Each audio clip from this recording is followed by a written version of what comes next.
Hello everyone, welcome to Magnet Brains. Myself Prateek Karn स्वागत करता हूं आपका अपने यूट्यूब चैनल मैग्नेट ब्रेन्स पर, जहां पर आपको मिलता है क्वालिटी कंटेंट, क्वालिटी एजुकेशन, वो भी बिल्कुल बाकायदा फ्री ऑफ कॉस्ट। केजी से लेकर के क्लास 12 तक का पूरा एजुकेशन सब मिल जाएगा आपको डिटेल्ड वीडियो फॉर्मेट में। और अगर आप हिंदी मीडियम के स्टूडेंट हैं तो आप जानते हैं क्या करना है आपको। मैग्नेट ब्रेन्स का हिंदी मीडियम चैनल भी है, जा करके सब्सक्राइब कर लेना और एकदम याद से नोटिफिकेशन को ऑन कर लेना। इससे होगा क्या ना कि जैसे हिंदी मीडियम के चैनल पर कोई वीडियो अपलोड होता है, चाहे वो रिकॉर्डिंग हो, कोई लाइव क्लास हो, कोई लाइव अपडेट हो, तो उसकी जानकारियां, उसकी नोटिफिकेशन सबसे पहले आप तक पहुंच जाएंगी। आप किसी भी कंडीशन में कुछ भी मिस आउट नहीं करेंगे। बस एक बात का आप खास ख्याल रखें कि हिंदी मीडियम के चैनल पे क्लास 6 से क्लास 12 तक का पूरा कंटेंट अवेलेबल है। कौन कौन से स्टेट बोर्ड से सर? एमपी बोर्ड है, बिहार बोर्ड है, यूपी बोर्ड है, राजस्थान बोर्ड है और दिल्ली बोर्ड है। और अगर आपको ई नोट्स या ई बुक्स चाहिए तो इसी वीडियो के डिस्क्रिप्शन में एक लिंक मिलेगी, जाकर के आप चेकआउट करें, वहां से आप ई नोट्स और ई बुक्स भी अवेल कर सकते हैं। ठीक है, तो चलिए अब जरा कहानी को शुरुआत देते हैं। Class 12 physics chapter 7 alternating current. भाई अब इसका स्टार्ट हो गया, इसका इंट्रो लेक्चर। मैंने चैप्टर ओवरव्यू में भी कहा था कि किसी भी कंडीशन में ना इंट्रो को मिस मत करना, ठीक है? बिकॉज इंट्रो में क्या करेंगे अपन ना, देखो यार डीसी करंट में बेसिकली क्या होता है ना कि it is not a function of time. कहने को I = Q/T भले ही कह देते हैं, लेकिन वहां पर फिर भी इंस्टेंटेनियस चेंजेस आप नहीं देख पाते हैं करंट में विद रिस्पेक्ट टू टाइम। लेकिन जहां तक बात एसी की होती है ना यार, तो एसी में करंट और टाइम के बीच में डायरेक्ट रिलेशन होता है और वहां पे साइन और कोसाइन के फंक्शंस को भी यूज करना सिखाते हैं। ठीक है, तो चले बिना समय लगाए स्टार्ट करते हैं, लेकर के आते हैं आपको इसके बेसिक स्लाइड के ऊपर। ठीक है भाई, मैंने हमेशा बोला स्लाइड्स पे जो भी बुलेट पॉइंट्स हैं उनको नोट करते हुए चलना, बिकॉज हैं वो एक तरफा इंपॉर्टेंट। ठीक है, तो भाई पहली बात तो यहां पे देख लिया जाए, करंट को अगर मैं आपको डीसी में बात करूं, ठीक है, तो डीसी में खास बात क्या हुई थी ना, फॉर डीसी सर्किट्स। ठीक है, फॉर डीसी सर्किट्स अगर चेक किया जाए ना, तो वहां पे ये था कि I = बेसिकली क्या था, Q/T था।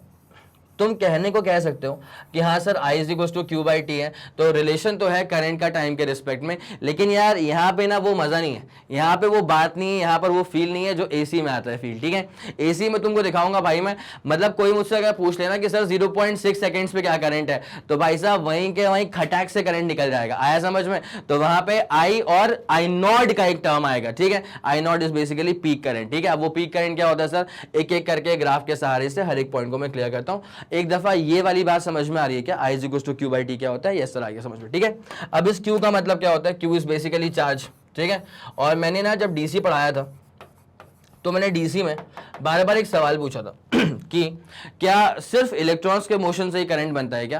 तो यार कई लोग सोचते रहते हैं कि सिर्फ इलेक्ट्रॉन्स के मोशन से ही करंट बनता होगा, लेकिन असलियत में क्या होता है ना, करंट बनता है चार्जेस के मोशन से। ठीक है, इलेक्ट्रॉन्स मूव करेंगे तो भी करंट बनेगा, प्रोटॉन्स मूव करेंगे तो भी करंट बनेगा। लेकिन मसला क्या है यहाँ पे, दिक्कत ये है कि प्रोटॉन जो होते हैं ना वो न्यूक्लियस के अंदर होते हैं। प्रोटॉन जो होते हैं वो कहाँ होते हैं सर? प्रोटॉन्स होते हैं न्यूक्लियस के अंदर। ठीक है, एक बार अगर न्यूक्लियस को तोड़ दिया तो वहां से निकलेंगे प्रोटॉन्स, और अगर प्रोटॉन्स का मोशन होगा तो करंट तो वहां पर भी आएगा। लेकिन दिक्कत क्या है कि न्यूक्लियस को तोड़ना कोई छोटा मोटा प्रोसेस नहीं है भाई। ठीक है, न्यूक्लियस को तोड़ने में न्यूक्लियर रिएक्टर्स को यूज करना पड़ता है। न्यूक्लियर रिएक्टर्स को यूज करके न्यूक्लियस टूटेगा, तब जाकर के प्रोटॉन्स फ्री होंगे और तब जाकर के वो मूव करेंगे और फिर करंट बनेगा। लेकिन दिक्कत ही तो वही है कि भाई 2 रुपए के करंट के लिए 2 रुपए के करंट के लिए 20 रुपए का न्यूक्लियस तोड़ दिया। चमका क्या?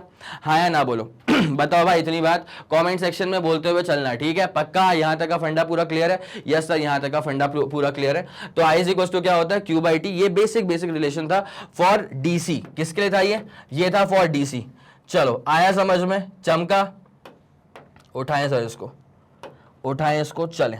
अब देख क्या लिखा हुआ है, so far we have studied DC circuits. इससे पहले हम लोग जानते थे कि यार डीसी सर्किट्स क्या होता है। यहां तक का मसला पूरा क्लियर है? यस सर, यहां तक का मसला पूरा क्लियर है। ठीक है, the primary source of EMF in such circuits is a battery. तो ऐसे सर्किट्स में जो प्राइमरी सोर्स होता है ना, ये पावर सोर्स जो होता है ना, वो बेसिकली बैटरी होती थी। और अभी तुम्हें चमकना शुरू होगा यहां से कि सर यहाँ पे तो कलाकारी अलग है।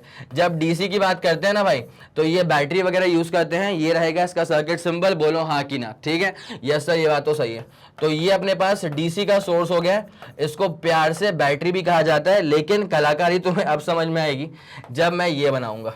चमका कुछ भाई? देखा तो होगा, कहीं ना कहीं तो देखा होगा। तो ये जो है ना, दरअसल दिस इज एसी सोर्स यार। ये क्या है तुम्हारे पास में? ये होता है एसी सोर्स, ठीक है। इत्मीनान से समझते हुए चलना, इसमें क्या इतना लोड लेने की जरूरत नहीं है, आराम से करोगे तो भी समझ में आ जाएगा। एसी को ना ज्यादा सर पे चढ़ाओगे ना तो फिर दिमाग खराब हो जाएगा, क्योंकि क्या है इसके बारे में बहुत सारी अफवाहें होती हैं कि एसी बहुत बड़ा चैप्टर है, एसी में ग्लिच बहुत ज्यादा है, एसी में कहीं कहीं एक्सेप्शंस होते हैं। कहीं कुछ नहीं है भाई, ठीक है। अपन पूरा खत्म करेंगे टॉप टू बॉटम, उसके बाद तुम देखना अगर तुम्हें कहीं भी लगे ना कि सर एक चीज थोड़ी सी लॉजिकल थी तो तुम मुझे बताते हुए चलना। ये मेरा काम रहेगा भाई कि मैं ये मेक श्योर कर दूं कि कहीं तुम्हें ये फील ना आ जाए कि कोई सी चीज एक्सेप्शन थी, ठीक है। बिकॉज एक्सेप्शन इसके अंदर कुछ है नहीं। हाँ ऐसा जरूर है कुछ डेरिवेशन ना थोड़े से पेचीदा हो जाते हैं, कहीं कहीं पे ऐसा होता है कि मैटर फंस जाता है, तो वहां से निकाल लेंगे अपन। लेकिन तुम्हें एक बार ये समझ में आना चाहिए कि बेसिक मैथमेटिक्स भी आपको यहाँ पे यूज करनी पड़ेगी, ठीक है। और अगर तुम्हें लगता है ना कि तुम्हारा कैलकुलस वाला पोर्शन जो है वो हल्का सा हिला हुआ है, ठीक है, कैलकुलस बोले तो क्या डिफरेंशिएशन हो गया और इंटीग्रेशन हो गया, तो भाई क्लास 11th की अगर तुम प्लेलिस्ट खोलोगे ना तो वहां पे तुम्हें एक वीडियो मिलेगा जिसको मैंने बनाया था इस इंटेंट के साथ कि जो बायो वाले बच्चे आते हैं ना अपने साथ, जो मैथ्स छोड़ करके आते हैं, ठीक है, कि चलो भाई मैथ्स से छूटेगा पीछा, लेकिन जब वो आते हैं 11th में तो फिजिक्स में दबा के पूरी मैथ्स भरी है, ठीक है। तो सर वो मैथ्स में भी क्या भरा हुआ है भाई, अलग अलग नए नए टर्म्स भरे हुए हैं। डिफरेंशिएशन आ गया 11th में ही, कैलकुलस का इंटीग्रेशन वाला पार्ट आ गया 11th में ही, और उसके बिना फिजिक्स में गाड़ी आगे बढ़ती नहीं है। तो मैंने वो वीडियो बनाया था इसी रिस्पेक्ट में कि यार डिफरेंशिएशन और इंटीग्रेशन खासतौर से जो बायो वाले बच्चे हैं ना वो एटलीस्ट उसी वीडियो से खत्म कर लें। 1-1.25 घंटे के आसपास का उसका ड्यूरेशन होगा, तुम लोग जाकर के एक बार प्लेलिस्ट में चेक कर लेना। तो लिंक तो नहीं लगाएंगे इस वीडियो के अंदर, लेकिन तुम प्लेलिस्ट में चेक कर लेना एक बार, ठीक है, 11th वाली प्लेलिस्ट में। तो जी हाँ, अब कहानी को स्टार्ट करें यहां से। तो क्या लिखा हुआ है कि हाँ जी, सर्किट एलिमेंट्स होते हैं जो बेसिक बैटरी होती है, and the basic circuit element is an ohmic resistance. Yes sir, ये करंट इलेक्ट्रिसिटी में एक बहुत ही शानदार चीज पढ़ के रखें अपन, ओमिक रेजिस्टेंस, बेसिकली रेजिस्टर, ठीक है। रेजिस्टर इज द डिवाइस, ठीक है। रेजिस्टर क्या होता है, वो डिवाइस है, उसकी प्रॉपर्टी जो होती है वो रेजिस्टेंस है। तो वैसे इंडक्टर जो होता है ना, साइकिल की स्टैंड में स्प्रिंग नहीं लगी होती, साइकिल की स्टैंड में स्प्रिंग नहीं लगी होती। सर ये कितना गरीब एग्जांपल दिया आपने यार, ये कैसा एग्जांपल दिया। अबे साइकिल भी महंगी आती है भाई, कुछ कुछ साइकिल तुमने देखी नहीं है क्या। तो यहाँ पे ये जो मैंने बना के रखा है ये खूबसूरत सी चीज, दिस इज बेसिकली, अच्छा इसको मैंने प्यार से कई दफा ना सोलेनॉइड भी कहा है, इसको मैंने कई दफा सोलेनॉइड भी कह के रखा है, और टोरॉइड भी मैं तुम्हें पढ़ा चुका था एक बार, ठीक है। तो ये अपने पास क्या होता है, साइकिल की स्ट्रिंग, वो साइकिल की स्टैंड की स्प्रिंग है, दिस इज बेसिकली या सोलेनॉइड मान लो उसको, ठीक है। और इसके पास क्या होता है, इसके पास होता है इंडक्टेंस, इसके पास क्या होता है सर, इंडक्टेंस होता है। दिस इटसेल्फ इज इंडक्टर, लेकिन इसके पास जो प्रॉपर्टी है वो होती है इंडक्टेंस की। भाई अगर तुम इसकी यूनिट बता दो तो मजा आ जाए, अगर तुम इसकी यूनिट बता दो तो मजा आ जाए। यस सर, इसको पढ़ चुके हैं चैप्टर नंबर 6 के अंदर, बोले तो EMI के अंदर पढ़ चुके हैं, ठीक है, इलेक्ट्रोमैग्नेटिक इंडक्शन के अंदर पढ़ चुके हैं। इसकी होती है हेनरी, कोई दिक्कत वाली बात तो नहीं है सर, कोई दिक्कत वाली बात नहीं है। चलें कहानी को आगे बढ़ाएं। तो अब यहाँ पे क्या होता है कि ओम्स लॉ के हिसाब से V इक्वल्स टू क्या होता है सर, I इंटू R के बराबर, ठीक है। ये अपने पास बेसिक ओम्स लॉ होता है। यहाँ तक का फंडा पूरा क्लियर है। यस सर, यहाँ तक का फंडा पूरा क्लियर है। अब उसके बाद क्या लिखा हुआ है देखना, कई दफा ना लोग सोचते हैं कि सर जब अपने पास पहले से ही डीसी सर्किट पूरा अवेलेबल था तो ऐसी क्या जरूरत पड़ गई कि आपको एसी पे आना पड़ा, ठीक है।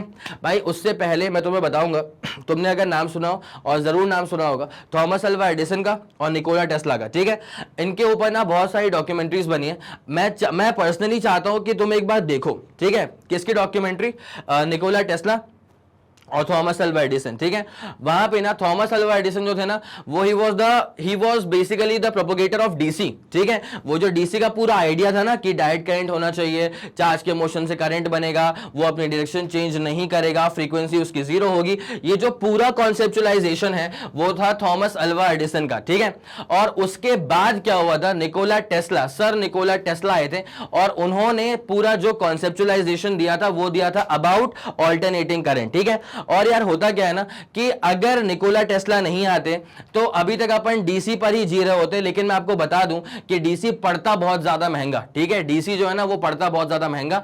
और एसी की जहां तक बात है, एसी की जहां तक बात है तो एसी के बहुत सारे फायदे होते हैं ओवर डीसी, ठीक है। अब ये जो छोटी मोटी चीजें हैं ना ये क्लास 10th तक भी कवर अप करवा दी जाती हैं, लेकिन क्लास 12th में थोड़ा सा अपन डीप डाइव करने वाले हैं इसके अंदर, ठीक है। तो ये बेसिक आइडिया क्लियर हो रहा है क्या कि मैं क्या बोलना चाह रहा हूं कि डीसी है लेकिन डीसी में कुछ खामी खामियां हैं जिन्हें पूरा सही करा गया था एसी के अंदर, और एसी कुछ एडिशनल बेनिफिट्स लेकर के आया था, जिस कारण से एसी पर ही पूरा जोर लगा दिया जाता है। आया समझ के नहीं आ गया? यस सर आ गया। ठीक है, क्या लिखा हुआ है? Most of the electrical power generated and used in the world is in the form of AC. ठीक है, दुनिया भर में जो मैक्सिमम तौर पे जो पावर जनरेट हो रही है और जो ट्रांसमिट हो रही है, जो यूज हो रही है, वो सब एसी होती है, ना कि डीसी होती है। ठीक है, अब उसके बाद क्या लिखा हुआ है? दिस इज बिकॉज, अब यहां पे भाई कौन चीज आंसर प्रेजेंटेशन में बुलेट पॉइंट्स को यूज किया करो। तुम 12th के बच्चे हो, बोर्ड एग्जाम्स में बहुत ज्यादा इंपॉर्टेंट है इस बात को समझना कि आंसर कैसे प्रेजेंट किया जाएगा। एक तो तुम्हारी राइटिंग इतनी गंदी है, और इतनी गंदी राइटिंग में भी अगर तुम ढंग से लिख करके नहीं आओगे, ठीक है, भावनाओं में बह जाओगे, तो नंबर नहीं मिलेंगे, मेरी बात समझो। ठीक है, तो थोड़ा सा स्मार्ट वर्क किया करो। राइटिंग अगर मैं तुमको बोलूं कि राइटिंग अपनी ठीक करो, तो ये मसला 2-3 महीने का नहीं है। ठीक है, मतलब टू बी वेरी ऑनेस्ट, ये तुम नहीं कर पाओगे, कोई नहीं कर पाता भाई। मेरी खुद की राइटिंग सही नहीं हो पा रही, आया समझ की नहीं आया? तो यहां पे क्या होता है कि वो तो तुमसे हो नहीं पाएगा। तो अभी तुम क्या कर सकते हो? बेस्ट पॉसिबल तरीका ये है कि तुम बुलेट पॉइंट्स में लिखना शुरू कर दो। ठीक है, स्कूल में कहते हैं, देखो यार, स्कूल में कह रहे हैं तो ऐसा नहीं कि तुम उसको हल्के में ले लेना, इंपॉर्टेंट चीज तो है, जो कहा जा रहा है वो सही तो है। ठीक है, मानो इस बात को। चलो आगे बढ़ते हैं, क्या लिखा हुआ इसके अंदर? Alternating voltages can be easily and efficiently converted from one value to the other value. भाई साहब, एक तरफा चीज, शानदार चीज। यार डीसी में दिक्कत पता क्या होती है? डीसी वोल्टेजेस को ना आप बेसिकली ट्रांसफॉर्म नहीं कर सकते। ठीक है, अगर डीसी निकल गया मतलब निकल गया, जो उसकी पीक वैल्यू है वो उसकी पीक वैल्यू है। Peak value of current, peak value of EMF, दोनों को ही ऑल्टर करना बिल्कुल पॉसिबल नहीं होता है। बहुत ज्यादा मुश्किल होगा, मतलब पॉसिबल तो है लेकिन मुश्किलात बहुत सारी आती हैं। ठीक है, लेकिन जहां तक आप एसी की बात करोगे ना, तो एसी वोल्टेजेस को बड़े आराम से ट्रांसफॉर्म कर लिया जाता है। और एसी वोल्टेजेस को ट्रांसफॉर्म करता कौन है? Sir, transformer. ठीक है, ट्रांसफॉर्मर बेसिकली दो तरह के होते हैं, एक होता है स्टेप अप ट्रांसफॉर्मर, दूसरा होता है स्टेप डाउन ट्रांसफॉर्मर। अगर आपका ट्रांसफॉर्मर ऐसा है जो कि वोल्टेज को बढ़ा रहा है, तो उसे कहा जाएगा स्टेप अप ट्रांसफॉर्मर, जहां पे कुछ नहीं करते हैं, सेकेंडरी में वाइंडिंग बढ़ा देते हैं। ठीक है, और दूसरा होता है स्टेप डाउन ट्रांसफॉर्मर, जो आपका वोल्टेज है ना, अगर वोल्टेज को कम किया जा रहा है तो वो कर रहा है एक स्टेप डाउन ट्रांसफॉर्मर, जहां पे सेकेंडरी में वाइंडिंग्स को कम कर दिया जाएगा। ठीक है, ये वाला फंडा पूरा क्लियर है, पक्का? तो यहां पे alternating voltages can be easily and efficiently converted from one value to the other by means of a transformer. भाई ये वाला फंडा पूरा क्लियर है? मैं चाहूंगा आप इसका स्क्रीनशॉट लेंगे, उसके बाद फिर कहानी को स्टार्ट करते हैं। जल्दी करना प्लीज। चलो भाई, यहां तक का फंडा पूरा क्लियर हो चुका है। यस सर, यहां तक का फंडा पूरा क्लियर हो चुका है। तो ये इसका पहला बुलेट पॉइंट था। ठीक है, अब जरा कहानी में अपन आगे बढ़ते हैं भाई। तो क्या लिखा हुआ है? The alternating current energy can be transmitted and distributed over a long distance economically without much loss of energy. जो मैंने पहले कहा था कि यार ट्रांसमिशन जो ना वो डीसी से ज्यादा आसान होता है एसी का। ठीक है, मतलब अगर एसी के आप खंबे लगा रहे हो ना, तो वो ज्यादा दूरी पर लगाओगे तो भी काम चल जाएगा, बिकॉज ट्रांसमिशन कैपेसिटी काफी शानदार होती है। लेकिन अगर डीसी पर बेस खंबे लगाएंगे ना अपन, तो फिर बहुत पास करना पड़ेगा, बिकॉज डीसी में जो ट्रांसमिशन कैपेसिटी होती है वो उस एक तरफा लेवल की होती नहीं है। ठीक है, ये वाला मसला पूरा क्लियर है? यस सर, ये वाला फंडा पूरा क्लियर है। ठीक है, निपटाएं इसको, आगे बढ़े क्या? द मैग्नीट्यूड, भाई यहां से जो खेल शुरू हो रहा है ना, वो है सबसे जानदार शानदार चीज। ठीक है, मतलब इसकी जितनी तारीफ की जाए उतनी कम है, क्योंकि अगर ये नहीं होती तो बात नहीं बनती। ठीक है, अगर ये इक्वेशंस नहीं होती तो बात नहीं बनती। ठीक है, अब तुम समझो मेरी बात को। मैंने पहले ही कहा था कि यार एसी की जब बात की जाएगी ना, तो एसी का मतलब बेसिकली क्या होता है? Alternating current. ठीक है, और जब आप इसका ग्राफ प्लॉट करते हैं ना, तो ग्राफ जो होता है ना, वो ग्राफ दरअसल लगता है, सिमिलर लगता है साइन थीटा वाले ग्राफ से या कॉस थीटा वाले ग्राफ से। ठीक है, अब जो अपने पास बायो वाले स्टूडेंट्स हैं, वो बस 2 मिनट दिल थाम के बैठना भाई। ठीक है, कोई टेंशन वाली बात नहीं है, मैं आया हूं, करवा के जाऊंगा इसको पूरा। ठीक है यार, ये अगर तुम्हें याद नहीं है तो भी कोई दिक्कत नहीं है। ठीक है, अभी याद नहीं है कोई दिक्कत नहीं है, लेकिन आज के बाद से प्लीज इसको जरा ध्यान में रख लेना, क्योंकि ये है बड़ी चीज इंपॉर्टेंट सी है। ठीक है, ये ग्राफ जो है ना, वो दरअसल मैच करता है साइन थीटा वाले ग्राफ से। ठीक है भाई साहब, यहाँ पे 0 पकड़ लेना, इसको 180 बोले तो पाई पकड़ लेना, इसको 360 बोले तो 2 पाई पकड़ लेना, इसको π/2 मतलब 90 डिग्री, और इसको कर देंगे अपन 3π/2 मतलब 270 डिग्री। ठीक है, ये वाला मसला पूरा क्लियर है? ये वाला मसला पूरा क्लियर है? ठीक है, साइन 0 पर वैल्यू कितनी है? 0, साइन 90 पे वैल्यू कितनी है? +1, और उल्टे में जाएंगे तो -1, कोई दिक्कत नहीं है। अब ये जो मैंने ग्राफ बना के रखा है ना, सेम ग्राफ बनेगा for alternating current as well, बस वहां पर जो जो डिनोशंस है ना वो थोड़े से अलग हो जाएंगे। देखो भाई, अगर तुम ये एक्सपेक्ट कर रहे थे कि करंट सर सीधा क्यों नहीं निकल रहा, अगर तुम ये एक्सपेक्ट कर रहे थे कि करंट सीधा क्यों नहीं निकल रहा, तो भाई इसमें तुम्हारे एक्सपेक्टेशन का दोष है। क्यों? किसने कहा था कि ऑल्टरनेटिंग करंट निकलेगा सीधा? ठीक है, अरे वो परेशानियां तो आनी वाली हैं। इस बात को लेकर के आप अपने आप को प्रिपेयर कर लें कि करंट आपकी कोई भी हेल्प नहीं करने वाला, करंट सीधा चल ही नहीं रहा है। ठीक है, करंट अपनी वैल्यू जो है वो लगातार चेंज कर रहा है, दैट्स वाई उसका नाम क्या पड़ गया, ऑल्टरनेटिंग करंट। लेकिन अगर आप इसकी टॉप वैल्यू चेक करेंगे ना, तो this is basically I not के बराबर। ठीक है, अगर आप इसकी टॉप वैल्यू चेक करोगे, this is basically I not के बराबर, और इसी को कहा जाता है पीक करंट। ठीक है, मैं इसको लिख देता हूं, I naught is basically called as the amplitude of current या फिर पीक करंट।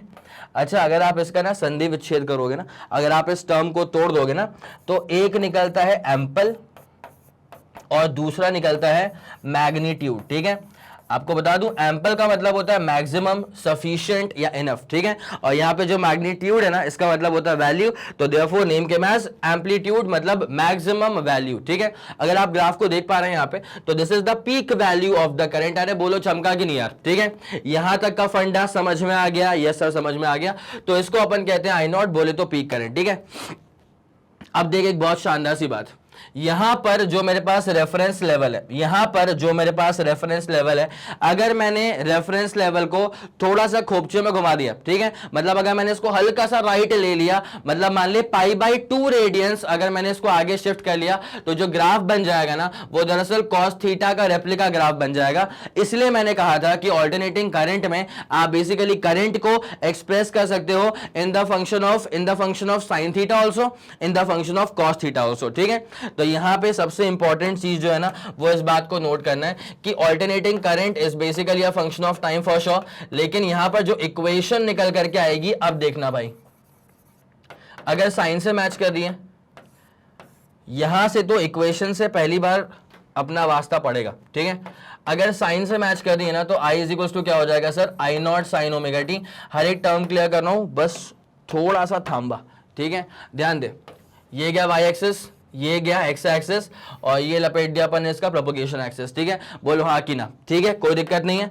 अब जरा गौर कर, मान ले ग्राफ मैच कर रहा है साइन थीटा से, गोज लाइक दिस, बेहतरीन, एक तरफा। ठीक है, तो यहां पर ना जो पीक अटेन हो रहा है, वो पीक दरअसल ये अटेन हो रहा है। बोलो हाँ कि ना यार? ठीक है, आराम से बता रहा हूं, समझ में आ रहा है, इत्मीनान से बता रहा हूं। ठीक है, this is basically the peak current यार। इस आई नॉट को अपन क्या बोलते हैं, पीक करंट। ऑब्वियसली फिर वो अगर नेगेटिव एक्स पे जाओगे तो भी माइनस में आएगा, वो आई नॉट आ जाएगा, बट कोई दिक्कत नहीं है, मैंने ऊपर से कर लिया पक्का। ठीक है, तो मैं ना बेसिकली मैं ट्राई करता हूं कि मैं रेफरेंस एक्सिस जो है ना मेरे पास, उसके ऊपर वाला ही सेक्शन जो है ना, उसमें ही सारी चीजें लिख के चलूं, वो आसान रहता है। ठीक है, तो ये अपने पास स्टैंडर्ड इक्वेशन है। पहली बात तो भाई ये लिखने का तरीका समझो। ठीक है, this is the standard equation. तुम्हें कुछ कुछ तो याद आ रहा होगा, है ना, हल्का हल्का तुम्हें स्कूल का याद तो आ रहा होगा।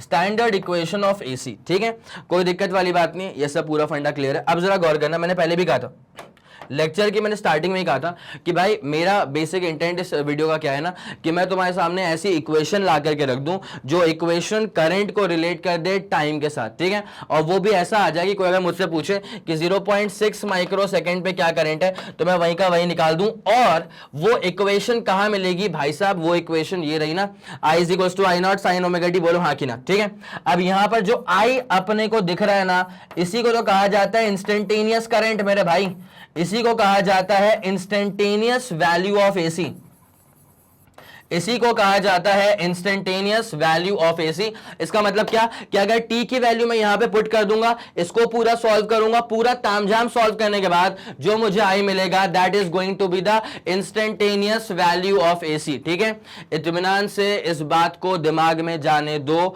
2 रुपए का भी अगर डाउट रहे तो कॉमेंट सेक्शन में बोलते हुए चलना। ठीक है, अब उसके बाद देखते हुए चलना क्या होता है भाई। यहां पे आई नॉट है, this is the peak current. Yes sir, ये वाली बात चमक गई थी, लेकिन कई लोग को ना ये वाली बात नहीं हो रही होगी, ऐसा मेरे को लगता है कि सर ये ओमेगा टी कहां से आ गया।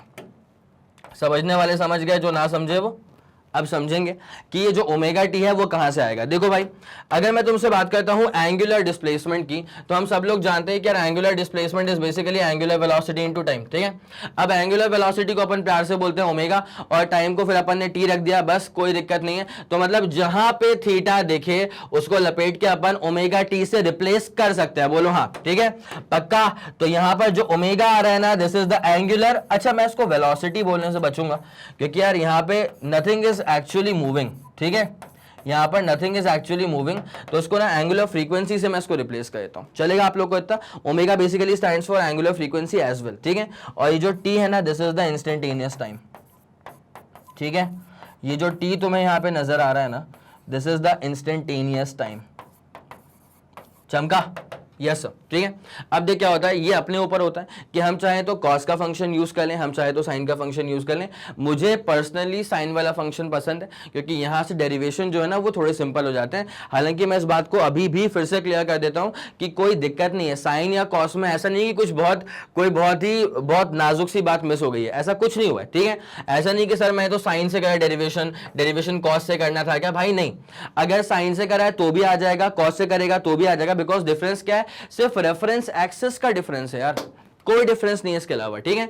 अगर रेफरेंस एक्सिस को मैं π/2 आगे शिफ्ट कर दूं, फिर से बोल देता हूं, अगर मैं रेफरेंस एक्सिस को π/2 आगे शिफ्ट कर दूंगा तो वो जो ग्राफ है ना वो कोसाइन फंक्शन बन जाएगा, ठीक है। तो आपका जो पूरा इक्वेशन है वो I = I0 cos omega t आ जाएगा। इसके अलावा इसके अंदर कोई चेंज है क्या, नहीं भाई, फिजिक्स लॉजिकल सब्जेक्ट है, इसमें इतना कुछ ऐसा कुछ नहीं है। हो गया तो हो गया, अपने मूड पे था, कर दिया π/2 आगे, ठीक है, उसमें कौन रोक लेगा तुम्हें, ठीक है। समझो इस बात को। अब एक काम करो, ये छापो फट से, जल्दी फुर्ती में, जल्दी फटाफट फुर्ती में इसका स्क्रीनशॉट लो। 3 2 1 रेडी गो, सुपर क्लियर सुपर डन, ठीक है। चलें आगे बढ़े, ओके सर। अब यही वाला फंक्शन कॉस का अगर बनेगा तो I = I0 cos omega T, I = I0 cos omega T, ठीक है। ये बन जाएगी अपने पास में इक्वेशन, ठीक है। तो या तो ये वाली यूज कर ले या तो ये वाली यूज कर ले, मैं पर्सनली साइन वाली इक्वेशन प्रेफर करता हूं, ठीक है। यस सर, जैसा आप कहेंगे वैसा अपन कर लेंगे, ठीक है। चलो, तो ये वाला मसला पूरा क्लियर हो चुका है, ऐसा ये वाला पूरा फंडा क्लियर हो चुका है। तो आई इंस्टेंटेनियस वैल्यू ऑफ करंट है, बाकी सब चीजें यहाँ पे लिखी हुई हैं। और भाई स्लाइड्स पे लिखी हुई हर एक चीज बहुत इंपॉर्टेंट है, बिकॉज स्लाइड्स को भाई बहुत ही ज्यादा इत्मीनान से बनाया गया है। तो मैं चाहूंगा कि इस बात का आप भी खास ख्याल रखें, इसकी थोड़ी सी कदर आप भी करें और इसका स्क्रीनशॉट लेते हुए चलना, नोट करते हुए चलना, बिकॉज ये लॉन्ग टर्म में बहुत लंबा काम आने वाली है, ठीक है, बहुत शानदार काम आने वाली है। हो गया, 3 2 1 रेडी गो, सुपर क्लियर सुपर डन। चले निपटाएं इसको, ओके सर। अब उसके बाद लिखा हुआ है ओमेगा के बारे में। भाई अभी अभी हमारे पास इक्वेशन आई थी जहां पे इक्वेशन आ गई थी I = I0 sin omega T, ठीक है। अब वहां जो ओमेगा था ना, इसको थोड़ा सा कभी कभी न्यूमेरिकल्स में ना एक अलग पहलू इसका नजर आता है। सर क्या आता है, जरा गौर करना। Omega basically stands for angular frequency. तुम्हें एंगुलर फ्रीक्वेंसी के लिए कोई और फॉर्मूला याद है क्या? मतलब क्लास 11th में अगर आप चेक करेंगे ना मेरे लाइव सेशंस या रिकॉर्डिंग्स, तो वहां पे आपको प्लेलिस्ट में एक बहुत ही जबरदस्त चैप्टर मिलेगा, system of particles and rotational motion, ठीक है। तो system of particles and rotational motion के अंदर मैंने एक डेडिकेटेड वीडियो बना के रखा है एंगुलर वेलोसिटी के ऊपर, और एंगुलर वेलोसिटी में, एंगुलर फ्रीक्वेंसी में यहाँ पे फॉर्मूला आता है 2π/t। अब ये टी नॉर्मल टाइम नहीं है, ये जो टी है ना भाई साहब, इसे कहा जाता है टाइम पीरियड। कुछ कुछ तो याद आ रहा होगा यार, हाँ या ना बोलते हो, चलो कुछ कुछ चमक रहा है क्या, ठीक है। अब ये टाइम पीरियड कैसे आता है जरा गौर करना। जैसे मान ले ओमेगा अगर वैसे अपन चेक करें ना यार, तो θ/t आता है। मैंने थोड़ी देर पहले बताया था कि ओमेगा बेसिकली क्या आता है, θ/t आता है, ठीक है। अब बस एक छोटी सी बात सुनते हुए चलना। तुम जानते हो what is basically time period? तुम जानते हो what is time period? Sir एक रेवोल्यूशन लगाने में जो समय बीत जाता है उसे कहा जाता है टाइम पीरियड, ठीक है। एक चक्कर पूरा कंप्लीट करने में जो समय बीत जाता है उसे कहा जाता है टाइम पीरियड। जैसे घड़ी में जो वो होता है ना सेकंड्स वाला घंटा, ठीक है, उसका जो टाइम पीरियड है वो है सर पूरा 60 सेकंड का, ठीक है। मतलब 60 सेकंड के बाद वापस से कांटा जो है वही पहुंच जाएगा, उसके बाद फिर से वही, फिर से वही, फिर से वही, ठीक है। चले सर, तो टी का मतलब क्या होता है टाइम पीरियड, मतलब एक रेवोल्यूशन खत्म करने में कितना समय लगता है उसे कहा जाएगा टाइम पीरियड। और अगर एक चक्कर पूरा लग चुका है ना, तो एंगल जो है अपने पास वो हो जाएगा 360 डिग्री, और 360 डिग्री बोले तो 2π रेडियंस के बराबर। भाई ये वाला मसला पूरा क्लियर है क्या? यस सर, ये वाला फंडा पूरा क्लियर है। देयरफॉर अब ओमेगा इज इक्वल टू कितना हो चुका है, थीटा अपॉन टी, तो थीटा हमारे पास 2 पाई आ चुका है, 2 पाई नीचे था टी। यहाँ पे सबसे खूबसूरत जो बात है ना यार, वो सुनते हुए चलना प्लीज, ये 2 पाई को ना खोपचे में रखो, 2 पाई को रखो खोपचे में, और जो 1 अपॉन टी है यार, ये तुम बता दो मजा आ जाए। 1 अपॉन टी क्या होता है यार, 1 अपॉन टी जो है ना, this is not normal time, ठीक है, ये कोई ऐसा नॉर्मल टाइम नहीं है भाई साहब, ये टाइम पीरियड है, और टाइम पीरियड का जो इन्वर्स होता है ना, वो आ जाता है फ्रीक्वेंसी के बराबर, देयरफॉर ओमेगा आ जाएगा 2 पाई एफ के बराबर। या देखो यार, कभी कभी एफ बोलता हूं, कभी कभी न्यू बोलता हूं, ये तो खुद मेरे मूड के ऊपर होता है, ठीक है, लेकिन अगर तुमको मैं यहीं पे लिख के देता हूं ना कि एफ और new it's one in the same thing only यार, जो मन करे वो लेते हुए चलना, अपनी फिजिक्स, ठीक है, एफ लेना है एफ ले ले, न्यू लेना है न्यू लेना है, इसमें कोई मसला नहीं होता है। तो इसको कहा जाता है लीनियर फ्रीक्वेंसी, और लीनियर फ्रीक्वेंसी की जो यूनिट होती है ना सर, इसकी यूनिट जो होती है ना, वो होती है हर्ट्ज, इसकी यूनिट हर्ट्ज भी होती है, और कई स्टैंडर्ड बुक्स में आपको एक और यूनिट नजर आएगी, सीपीएस कहते हैं इसको, ठीक है, क्या बोलते हैं इसको सर, सीपीएस, जिसका बेसिकली मतलब क्या होता है, साइकिल्स पर सेकेंड। जैसे मान लें फॉर एग्जांपल मेरे पास एक वेव है, ठीक है, ये देख ले ऐसी कुछ इस तरह, यहां पे हमारे पास एक वेव है, अरे बोलो आया समझ, चमका कुछ, ठीक है सर। अब जो वेव होता है ना, वेव बेसिकली कोई स्टैटिक फिनोमेना नहीं होता, वेव डायनामिक्स में होती है, ठीक है, वेव मूव करेगी बेसिकली। तो अगर प्रोपोगेशन एक्सिस पे मैंने अपने हिसाब से एक पॉइंट रख लिया, मैंने प्रोपोगेशन एक्सिस पे अगर अपने हिसाब से एक पॉइंट रख लिया, ठीक है, इस पॉइंट का नाम अपन ने रख दिया है चलो ए, ठीक है। अब क्या होता है ना कि अगर इस पर्टिकुलर पॉइंट से मैं मान लेता हूं कि इस पर्टिकुलर पॉइंट से 100 वेव्स पास कर रही हैं 1 सेकंड में, भाई इंपॉर्टेंट है, हर एक बात पे ध्यान देना बहुत इंपॉर्टेंट है। अगर इस प्रोपोगेशन एक्सिस पर एक पॉइंट है, ए नाम है उसका, ठीक है, अगर उस पर्टिकुलर पॉइंट से 1 सेकंड में 100 वेव्स पास कर रही हैं, इसका मतलब क्या है कि इस पर्टिकुलर वेव की जो फ्रीक्वेंसी है वो आ चुकी है 100 हर्ट्ज के बराबर। It's as simple as that, ये वाला फंडा चमका। तो फ्रीक्वेंसी बेसिकली क्या होता है, कितने number of complete wave cycles pass कर गए हैं किसी एक पॉइंट से 1 सेकेंड के अंदर, ठीक है, कितने, फिर से एक बार, कितने number of complete wave cycles pass कर गए हैं उस पर्टिकुलर पॉइंट से 1 सेकेंड में, तो उतने number of complete wave cycles को कहा जाएगा फ्रीक्वेंसी। क्या चमका तुम्हें, पक्का? तो यार कंप्लीट वेव साइकिल्स जो पास कर रहे हैं उसी के लिए अपन एक टर्म देकर रखा है सीपीएस, बोले तो साइकिल्स पर सेकेंड, ठीक है, it's as simple as that. तो मैं चाहूंगा इसका भी आप स्क्रीनशॉट लेंगे, फिर अपन कहानी में आगे बढ़ते हैं। पक्का चमका, 3 2 1 रेडी गो, सुपर क्लियर सुपर डन, ठीक है, निपटाएं इसको, यस सर, निपटाते हैं। अब उसके बाद जरा गौर करते हुए चलना, जैसे मैंने इक्वेशंस करंट के लिखी थी ना भाई, देखो यार करंट बेसिकली क्या है, इफेक्ट है। अगर पोटेंशियल डिफरेंस नहीं आता, मेरी बात समझना तुम, अगर पोटेंशियल डिफरेंस नहीं आता तो आपको जिंदगी में कभी करंट देखने को मिलता नहीं, ठीक है। तो पोटेंशियल डिफरेंस आया, दैट्स व्हाई करंट आया। तो पोटेंशियल डिफरेंस जो है ना यार, this potential difference is the cause, ठीक है, this potential difference is the cause, ठीक है, और इसके बदौलत फिर करंट आता है। तो जो करंट आता है फिर वो इफेक्ट है, ठीक है, पोटेंशियल डिफरेंस जो है वो कॉज है, और उसकी वजह से फिर करंट आता है। अगर पोटेंशियल डिफरेंस डेवलप नहीं हुआ ना तो करंट आप कभी देख ही नहीं पाते, ठीक है। तो करंट इज द इफेक्ट। अब मेरी बात सुनना, हम लोग ना बेसिकली कंसर्न किससे रहते हैं, इफेक्ट से रैदर कॉज। तो यहाँ पे क्या होता है, करंट का हम लोग इक्वेशन लिख चुके हैं पहले से कि I इज इक्वल टू क्या हो जाएगा sir, I naught sine omega t, या फिर I is equal to I naught cos omega t. लेकिन सेम कहानी ना मैं EMF के लिए भी ये सेम कहानी कह सकता हूँ कि EMF भी कितना हो जाएगा, ई नॉट साइन ओमेगा टी, या फिर EMF कितना हो जाएगा, ई नॉट कॉस ओमेगा टी। भाई ये वाला फंडा समझ में आ गया, पक्का, ठीक है। और ये अपने पास AC का ग्राफ रहता है, भाई AC वाले ग्राफ में क्या है, लगातार वेरिएशंस आ रहे हैं। एसी वाले ग्राफ में क्या है, लगातार वेरिएशंस आ रहे हैं। लेकिन अगर आप डीसी को चेक करेंगे ना भाई, डीसी में क्या हो चुका है, डीसी में कोई वेरिएशन ही नहीं है, डीसी में कोई वेरिएशन है ही नहीं, डीसी में कोई साइकिल्स है ही नहीं, वो बस कांस्टेंट करंट मारेगा, कांस्टेंट करंट मारेगा। तो भाई इस बात को ध्यान रखना कि डीसी का कोई पूछे कि फ्रीक्वेंसी क्या है, भाई डीसी की फ्रीक्वेंसी कुछ है नहीं।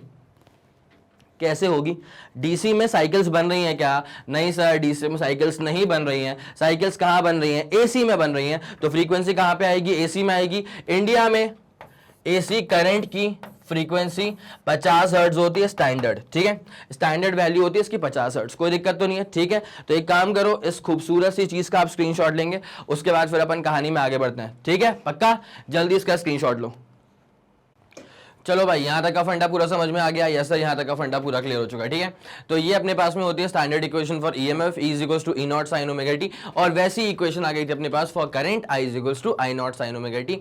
मैं चाहूंगा इस लेक्चर से ना आप इस बात को दिमाग में बिठा करके लेके चले जाएं कि जब भी एसी की बात होगी ना तो this is going to be the standard equation. ठीक है, जब भी एसी की बात होगी ना this is going to be the standard format of the equation. और जैसा अब यहाँ पे लिखा है ना, E is equals to E naught sine omega t, या चल कॉस ओमेगा टी ले ले, उसमें कोई मसला नहीं है। ठीक है, लेकिन इसमें देखो ये बात जरूर पता होनी चाहिए, ये वाला जो ई है ना this is the instantaneous EMF. ठीक है, ये वाला जो ई है ना this is the instantaneous value of EMF. ठीक है, this is the instantaneous value of EMF. ठीक है, किस टाइम इंस्टेंट पर भाई? टी वाले टाइम इंस्टेंट पे। ठीक है, मैं देखो बोलता हूं कि 0.8 सेकंड पे मेरे को ईएमएफ चाहिए, तो मैं 0.8 कहां पर पुट करूंगा? इस टी की जगह पुट करूंगा तो मुझे मिल जाएगा instantaneous value of EMF, and this is the instantaneous time.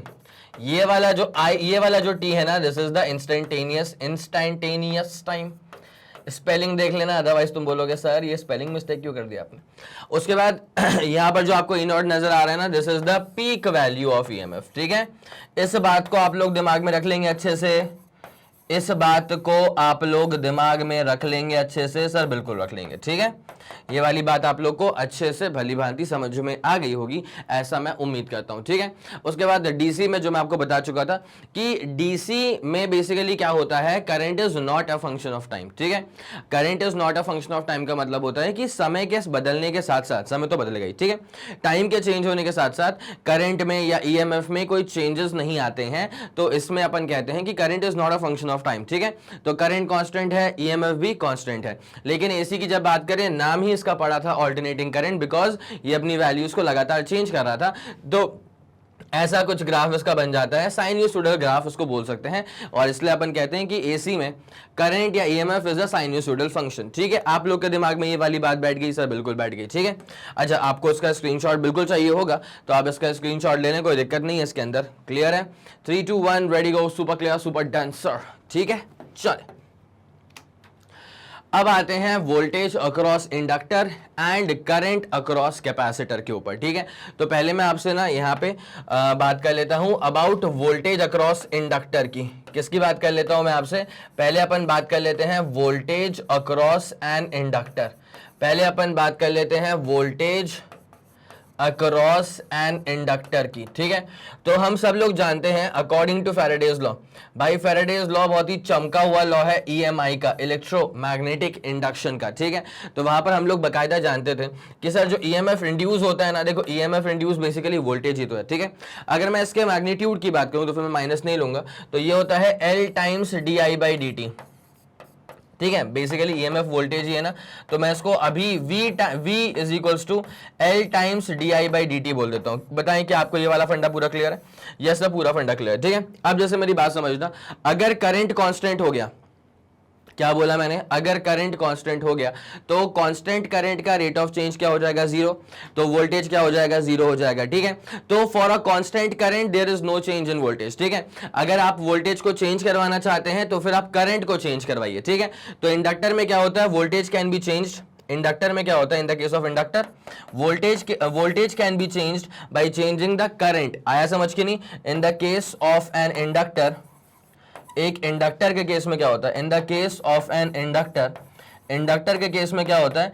The value of voltage can be changed by changing the current. ठीक है, the value of voltage can be changed, inductor वाले case में क्या होता है कि value of voltage can be changed by changing the current flowing through itself. ठीक है, the value of voltage can be changed by changing the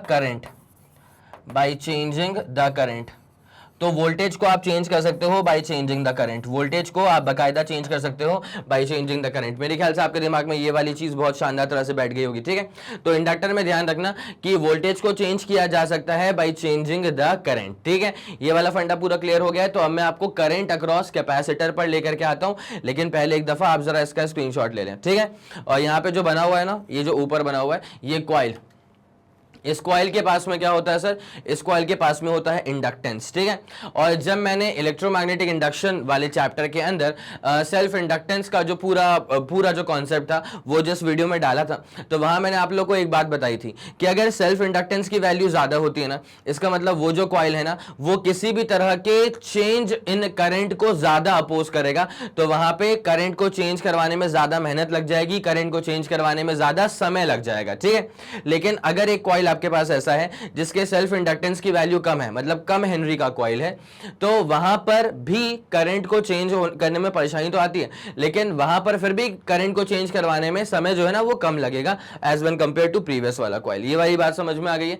yes sir, ये वाली बात समझ में आ गई है। और नीचे जो आपके पास में ये इमेज गिवन है, this is basically a capacitor, आप लोगों ने जरूर देखा होगा, ठीक है। अगर आपके घर पे एफएम वगैरह होंगे तो आपने एफएम में देखा होगा, अगर आप कभी सीपीयू खोले होगे ना तो सीपीयू में भी आपको ऐसे वाले जो होते हैं ना कंडेंसर या कैपेसिटर्स, वो बिल्कुल देखने को मिल जाएंगे। मेरे ख्याल में आपको शायद दिख रहा होगा, शायद नहीं दिख रहा होगा, यहाँ पे लिखा है 3300 माइक्रोफैरेड, ठीक है।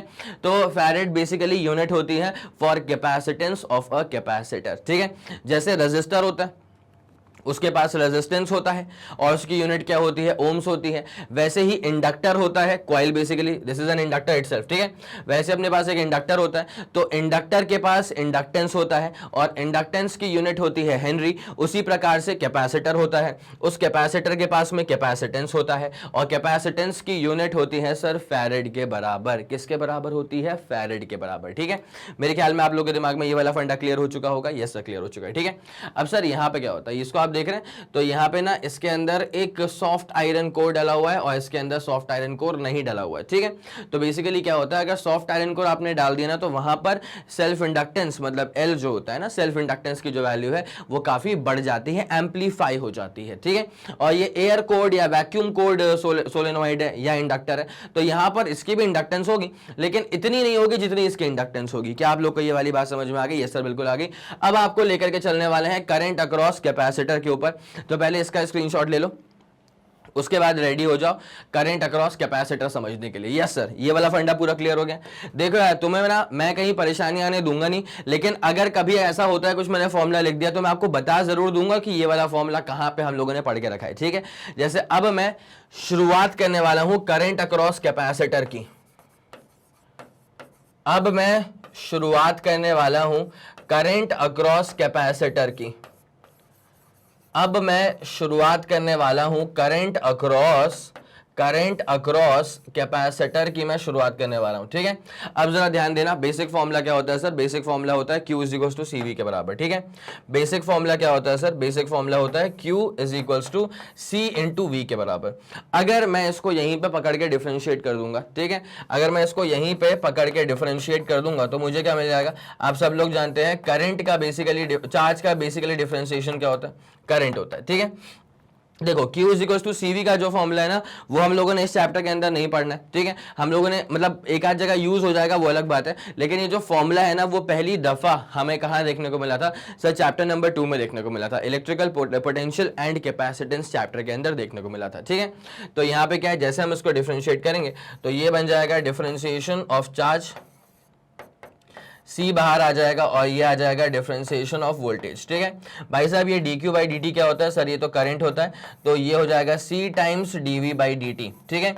dq बाई dt क्या होता है? dq by dt sir current होता है और उसके बाद में सर ये क्या हो जाएगा? C times dv by dt। मेरे ख्याल से आप लोग के दिमाग में ये वाला फंडा क्लियर हो चुका होगा, ठीक है। अब यहाँ से आपको क्या टेक अवे लेके जाना है? देखो यहाँ पे अगर वोल्टेज मान लो कॉन्स्टेंट हो गया, एक सिंपल सी बात तुमको बता रहा हूँ, ऐसी ही चीज मैंने डिस्कस की थी अभी 2 मिनट पहले भी, ठीक है। देखो अगर किसी कारणवश मान लिया अगर डीसी का सोर्स है, ठीक है, तो अगर यहां पर वोल्टेज कांस्टेंट हो गया तो voltage is basically not changing, तो अगर वोल्टेज कांस्टेंट हो जाएगा ना तो करंट क्या हो जाएगा सर? जीरो। क्यों? बिकॉज अगर वोल्टेज कांस्टेंट हो गया है, अगर वोल्टेज कांस्टेंट हो गया है तो डीवी बाई डी कितना हो जाएगा सर? जीरो हो जाएगा। अगर डीवी बाई डी जीरो हो जाएगा तो आई की वैल्यू क्या हो जाएगी? जीरो हो जाएगी।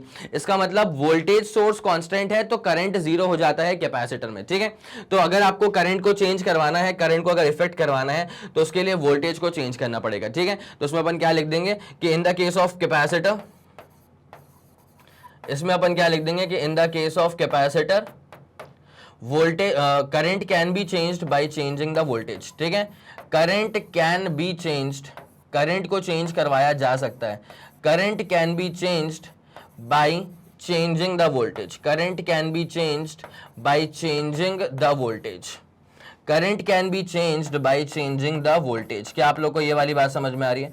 यस सर, ये वाली बात समझ में आ रही है कि अगर हमें किसी भी कैपेसिटर में करंट को चेंज करवाना है तो उसके लिए वोल्टेज को चेंज करवाना पड़ेगा। अगर वोल्टेज कांस्टेंट कर दिया ना तो करंट हो जाएगा जीरो। ठीक है, अब मैं इसका तुमको बहुत ही तगड़ी चीज दिखाता हूं। देखो,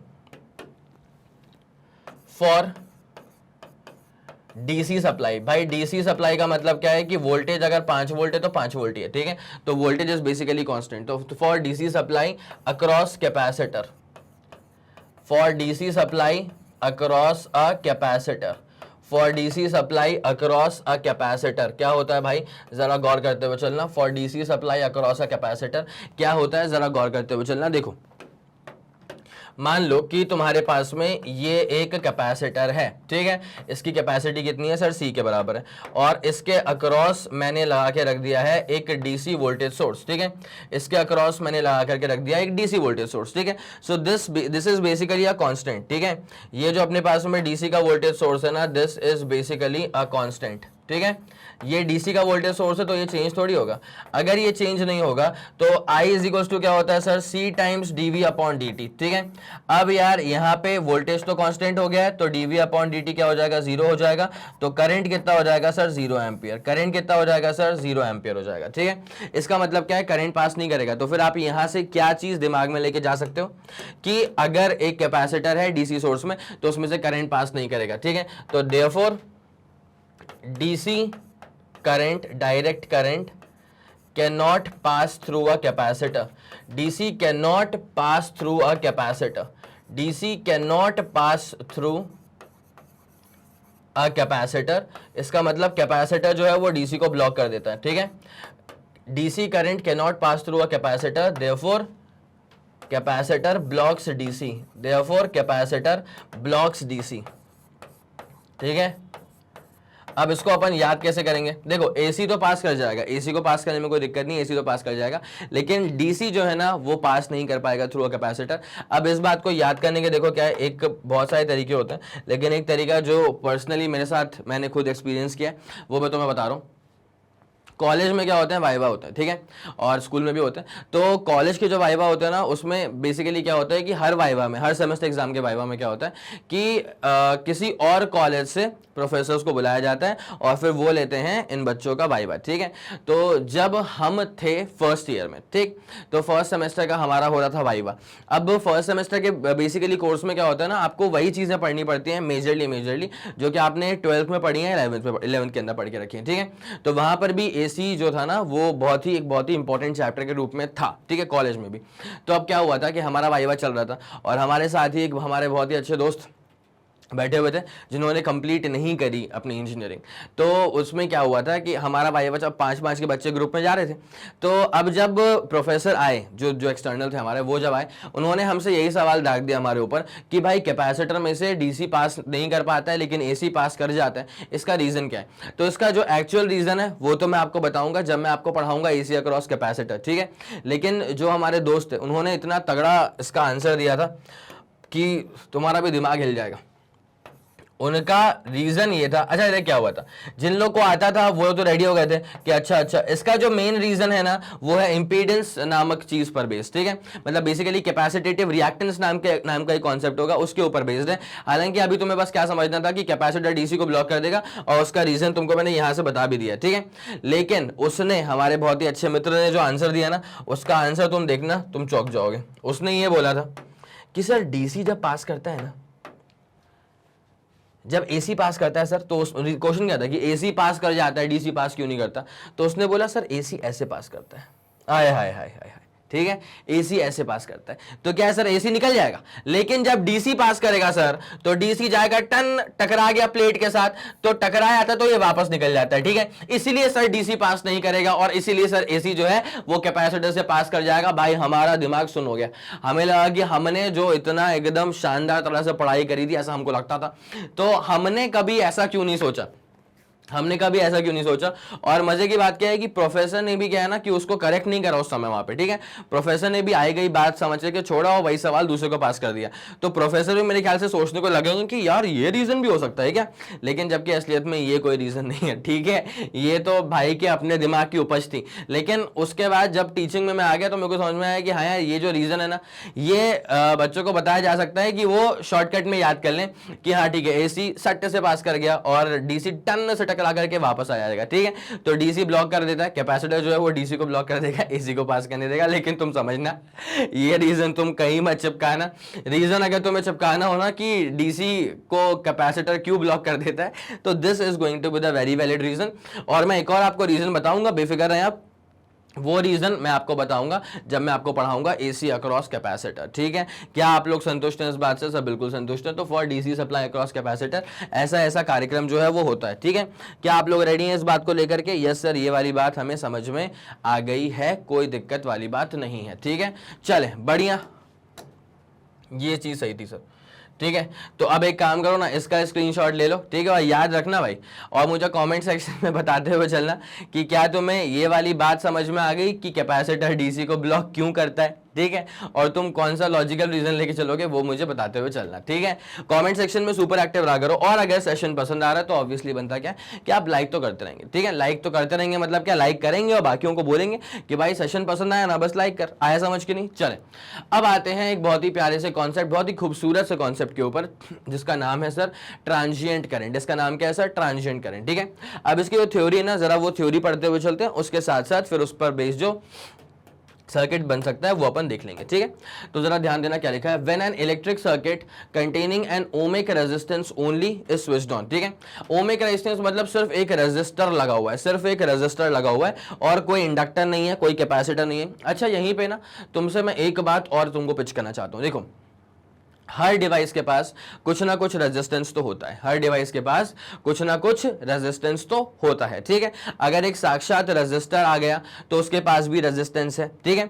और मान लिया अगर तेरे पास एक इंडक्टर आ गया तो इंडक्टर के पास भी रेजिस्टेंस होता है, इंडक्टर भी जो है, इंडक्टर के पास इंडक्टेंस तो है ही, दैट्स फॉर श्योर, इंडक्टर के पास में इंडक्टेंस तो है ही, दैट्स फॉर श्योर। लेकिन इंडक्टर जो है ना उसके वो कुछ रेजिस्टेंस भी तो ऑफर करेगा।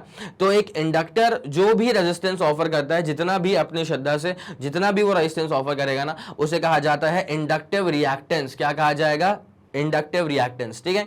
तो इंडक्टिव रिएक्टेंस बेसिकली क्या है? Resistance offered bye inductor. तो है तो वो रेजिस्टेंस ही, तो उसका यूनिट क्या हो जाएगा सर? ओम्स हो जाएगा, ठीक है। वैसे ही कैपेसिटर के पास फॉर श्योर क्या होती है? कैपेसिटेंस होती है, ठीक है। एक कैपेसिटर तुम्हारे पास है तो उसके पास क्या हो जाएगी? कैपेसिटेंस हो जाएगी। और एक कैपेसिटर भी कुछ ना कुछ रेजिस्टेंस तो ऑफर करेगा। तो resistance offered by a capacitor will be basically called as capacitive reactance. क्या कहा जाएगा उसे? Capacitive reactance. और कैपेसिटेटिव रिएक्टेंस भी बेसिकली है क्या? है तो वो रेजिस्टेंस ही ना, भले ही कैपेसिटर ने ऑफर करा है लेकिन है तो वो रेजिस्टेंस ही। और अगर वो रेजिस्टेंस ही है तो उसकी भी यूनिट क्या हो जाएगी सर? ओम्स हो जाएगी, ठीक है। ये वाली बात समझ में आ गई।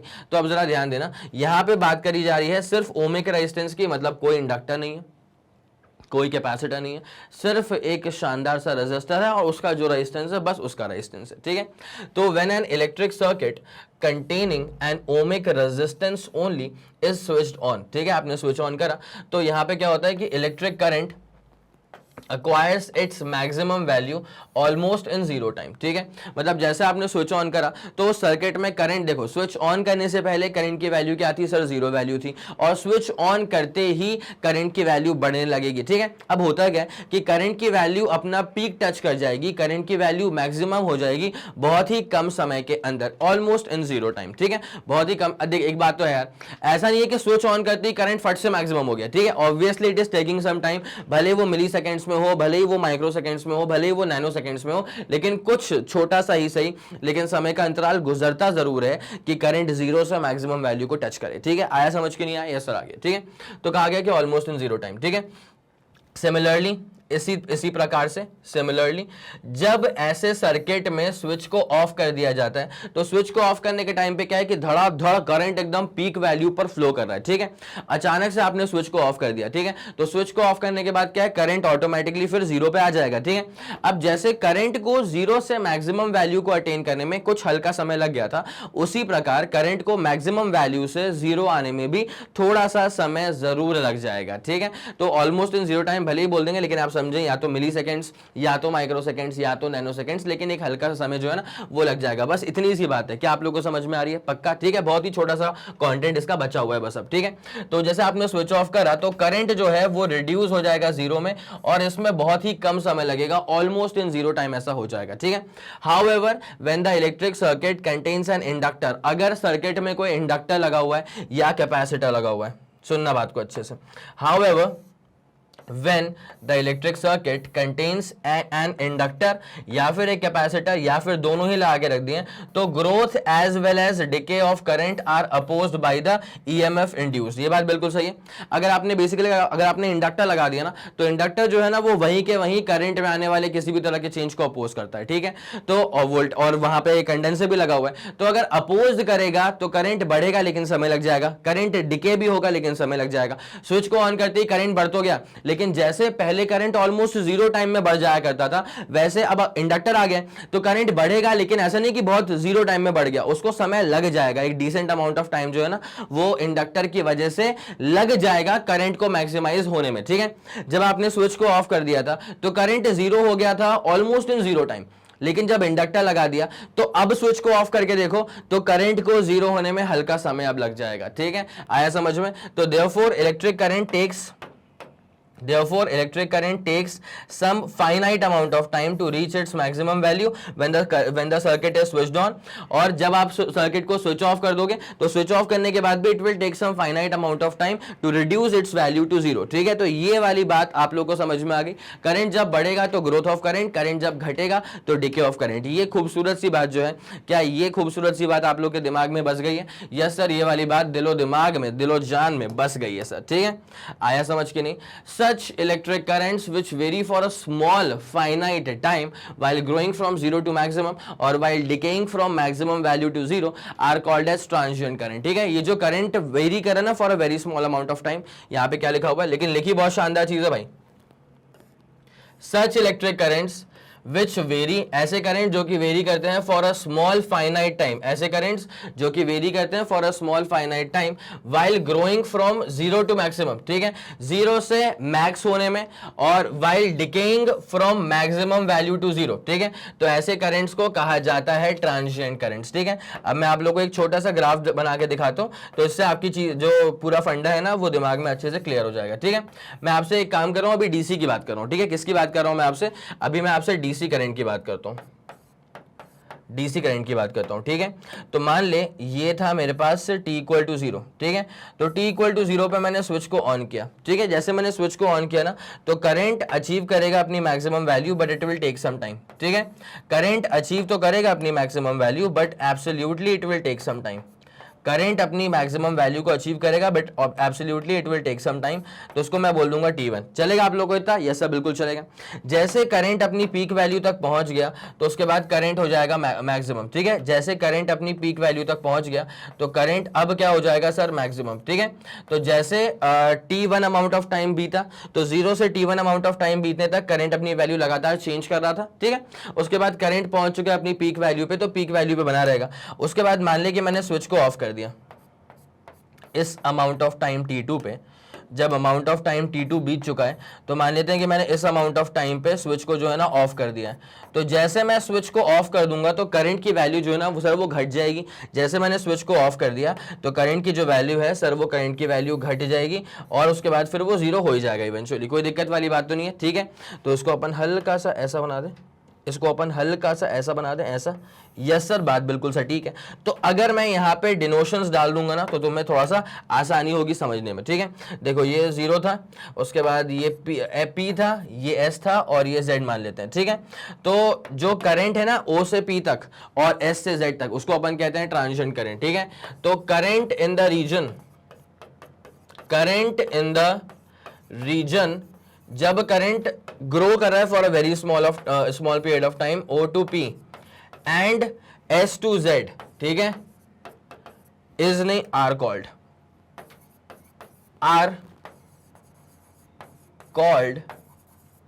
एज, इन्हें कहा जाता है are called as transient currents, ठीक है, इन्हें कहा जाता है ट्रांजिएंट करंट्स, ठीक है। क्या आप लोगों के दिमाग में ये वाला फंडा पूरा क्लियर हो गया है? यस सर, ये वाला फंडा हमारे दिमाग में सुप्रीम तरह से क्लियर हो गया है, बोलो हाँ कि ना? यस सर, इतनी सिंपल सी बात थी, ठीक है।